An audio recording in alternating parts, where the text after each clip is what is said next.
What's going on, good people? It's your brother teacher, Ajamu Minka Kafele. My fight for justice in the name and will of Allah is worth dying for. Brother teacher here for the rise of the righteous. Drop you a message. Follow up on my Facebook fast, social media fast, which I really only do Facebook. But this message is going to apply across the board. So here's the deal. Got a message, needed to take a break from social media, which happened right after the Kamala Harris announcement as VP, and all kind of different attitudes were flying. So it was a good time to take a break. All right, ease up, because what I found when I took this break was this fast, really is what I'm calling it, was that I really felt energized. Like I almost didn't want to come back, but I know y'all would have missed me. But it has its place. But for me, when I'm out here on social media and the thing that I'm doing, it causes a lot of antagonizing. Not a lot, but it causes some antagonizing conversations, right? And those things drain energy. You're trying to take your stance. You're dealing with attitude and disposition. You're dealing with some people who have a boldness that they would not have in your face, right? To hide behind the computer courage. And so if you're trying to really aid in helping the growth of our people and the mind of people in general to rise in the truth, you gotta, dodge and maneuver some of these things. And so as I took this break, I really hadn't understood or I did come to understand how much energy that was being coming towards me, that I was having to use a certain amount of energy to deal with it, right? And so, and the kind of the impact that was having. So when I took this break, it was like a certain level of peace just kind of came over me, a certain level of just wow, okay, wow, just like it was like almost like a harmonious moment took place, a great uh, peace. I just have to call it that settled in a different way. And I'm a brother, praise be to Allah, that has peace of mind anyway. Uh, but this was just a nice, really beautiful thing. So what it taught me and what I want to share with you is that not only do we know this, but to say this in the context of social media, not only do we need to make sure that we are conscious of our diet, we need to be very conscious of our mental diet as well. And it goes beyond just TV. Anyone who conscious knows TV is pretty much, well, they call it programming. I mean, Satan, devil man tells you straight up to your face, hey, here's the deal. I'm programming you, right? And since he's Satan, he's not programming you righteously. So in social media, you have a lot of that going on too. And Facebook is like is the king of social media, right? They're the king of social media. So what you have to understand about Facebook and the message that came to me is Facebook, right? So it has become the books, actually, the library of people, okay? Because we don't go to the libraries like we do. A lot of people don't read, okay? They get their knowledge, understanding, and wisdom from Facebook, right? These social engagement books, okay? And this has its place, okay? But we know how that can go. But what you want to do is come out of your Facebook and put your face in a book, okay? So you want to fast from social media and come out of her, come out of the way. So some people are forced to fast, because they get put in Facebook jail. Well, that could be good or bad, but for the most part, it forces people to do something they're not really seeking to do. All right. Uh, so the other part is that when you do this fast, or if you force, you've got to not go and say, okay, I'm not online. I'm going to do essentially the same things I do. I'm do online. I'm going to do offline, right? And so what happens is you'll get offline, and then you're calling people, you're going out, you're engaging people really in the same way, but just more obviously offline, more of a physical presence or something to that effect. And so you're really doing the same thing. Okay. And what you want to do is, again, come off of the Facebook and put your face in a book. All right. And develop your mind. We're talking about the rise of the righteous, and develop your mind, because the books that we're getting through social media really begins to dictate our understanding, knowledge, our wisdoms, our beliefs. Okay. And so it impacts us. And there's a saying that there's nothing new under the sun. And that everything that we need to know is in a book, right? It's just a matter of where the book is, the book exists, or what have you, right? So what you want to do is, again, the rise of the righteous, what you want to do is take a fast and then engage in a book. Now you want a nonfiction book. Myself, I opened up the book, The Science of Mind, and it's a beautiful book. Science of Mind. This is a the complete collection, 709 pages.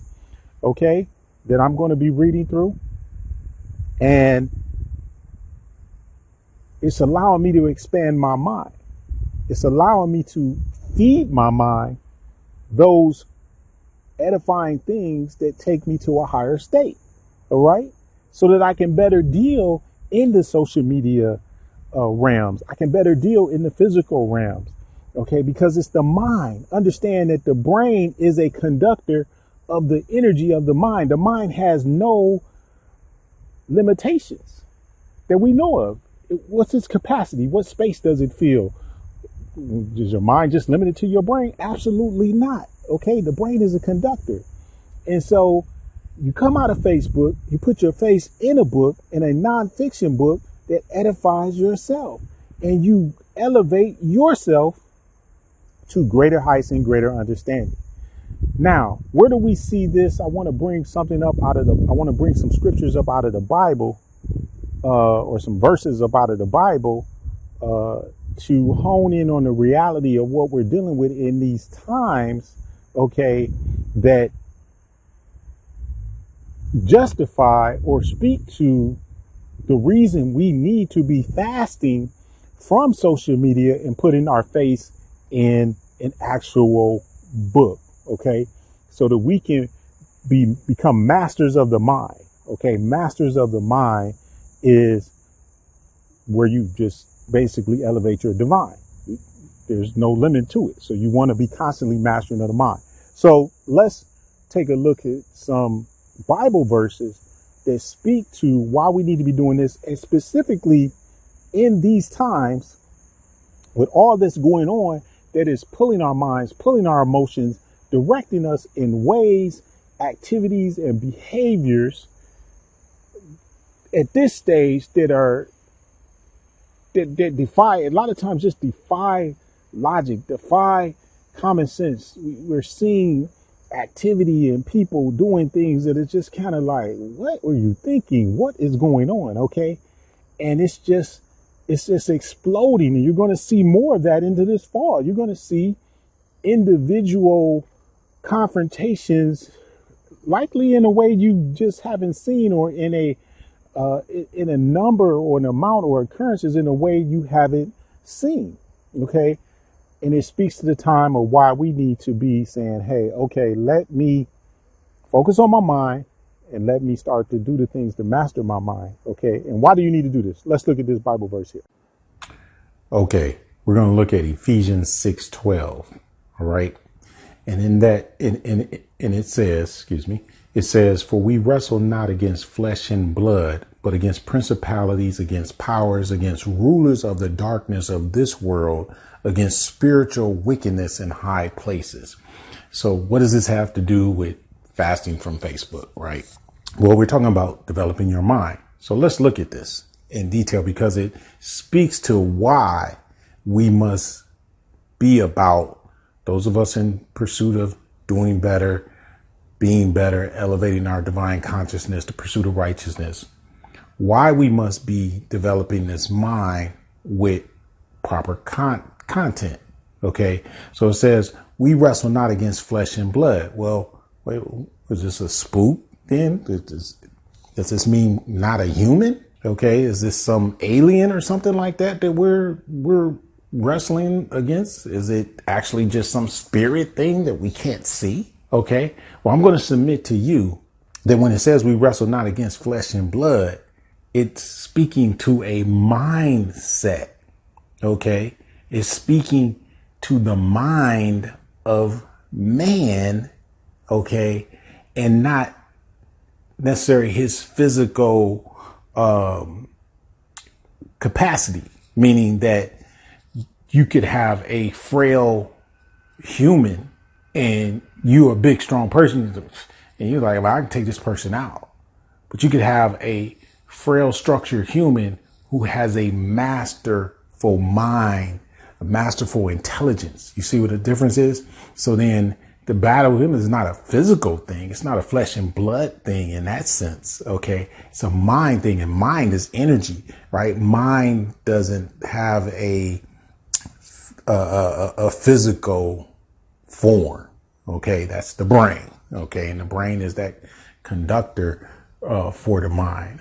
So in any case, so we wrestle not against flesh and blood, but against principalities. So when you're talking about principalities, you're talking about something that has a power, a system, a structure, a government. Okay. Well, those things are developed through the mind of men. So, and women. So when you say we wrestle not against flesh and blood, but then you say, but against principalities, against powers. Powers is something that is something that we see in the actions of men, especially with principalities, with government. Okay. And then it goes on to say against rulers of darkness of this world. Well, rulers, we're talking about somebody in power over a government. We're talking about kings or presidents. Okay. In this world. Okay. In this world, against spiritual wickedness in high places. So I always like to say high places represents government and religion. And it does. Okay. Because those are the people who have shaped through their mindset the systems that are in place that affect our behaviors, that affect the way we do things, that affect the way we approach life, affect our belief, affect our knowledge, affect our understanding. They gave us the school system. They gave us the religious teaching. They gave us just basically everything we do. And we follow suit in that unless we get busy accessing new knowledge, new empowerment, expanding and growing our mind. And so I want to encourage you all that are in pursuit of righteousness, in pursuit of being better, in pursuit of improving yourself, is that you have to understand that everything, you have to start from the foundation that everything that is under this racism, white supremacy system agenda was designed with lies in mind to control our minds so that we can act a certain way. And so you have to start with the foundation that all of that is a lie. And so let me get after developing my mind with truth, with knowledge. And so truth, people say, what is truth? Truth is revealed to the seeker of knowledge. And so if you want to know the truth, just get after knowledge. If you get after knowledge, you're going to be feeding yourself, feeding your mind that which is going to develop you. And so while social media on Facebook has become the book of the masses with all its pluses and its minuses, it doesn't replace putting your face in an actual book where knowledge of the ages exists that can develop your mind and make you a master of your mind. And when you do that, now you're able to function and go in this world and be able to take on this spiritual wickedness in high places. Because high places is, again, not just high places in government religion, but also high places in terms of knowledge, understanding, and wisdom. Or I like to say knowledge, wisdom, and understanding. In terms of knowledge, wisdom, and understanding that these rulers of wickedness have. Okay. And so I hope that pulls all together for you. This is what came to me in my fast from Facebook and social media in opening up the science of mind. And I wanted to share with you for your own empowerment. And I'll leave you with this. I think it's a great idea. It's something that I'm definitely going to start to do, is fasting from Facebook a minimum of 3 days a month. Okay. And I'm choosing that when I look at the teachings of Elijah Muhammad under How to Eat to Live. And he says that the minimum we should do is 1 meal a day. And if you eat 1 meal a day, no snacks. Okay, no snacks, because they got us snacking on processed food and things to death. Okay, snacking on GMOs to death. So we snack ourselves to death. Okay, that's not what you want to do. You want to do 1 meal a day. So he says in How to Eat to Live, you want to do 1 meal a day for your dietary mastery. Okay, but also you've got to think right. So we've got to do that part with our mind. Okay, and we can do that by reading more. Okay, and fasting from social media, but not going out and doing the normal things because all I did was just read. Like almost that same free time I was using to read. Right? I wasn't engaging other than my work. I wasn't engaging in anything else because I wasn't on social media. What I was doing with that same time is I was reading as much as I possibly could to empower myself. And so that 1 meal a day for eating dictates that you take every 30 days, at least 3 days where you fast. Okay. So if you do 1 meal a day, you should be taking at least 3 days out of the month where you do a complete fast. Okay. No food, so you can get the rest of the impurities out. Okay. So I think that's a great teaching that we can apply to fasting from social media. Now he also says, I'll say this for some people, y'all ain't on social media all the time, is that you don't have to fast 3 days out of the month if you eat 1 meal every other day, or you eat 1 meal every 72 hours, every 3 days. Okay. So some of you that are off and on, you might be doing good, but the difference is what you're doing when you're off, right? So some of you are off just because you know what's going on in your life. What I'm trying to suggest to you is you have to begin to actually feed yourself by putting your face in a book, a nonfiction book, to elevate yourself versus what you're going to be getting from the Facebook library. Okay. Hope y'all got it. I know you got it. All praises due to Allah. I thank you for taking the time to watch this video. This is your brother teacher, Ajamu Minka Kafele. I love you if you're righteous. Can't stand you if you ain't. We have the empowerment with a knowledge of self to go forth and be righteous and be gods on the earth. Until the next time, be blessed.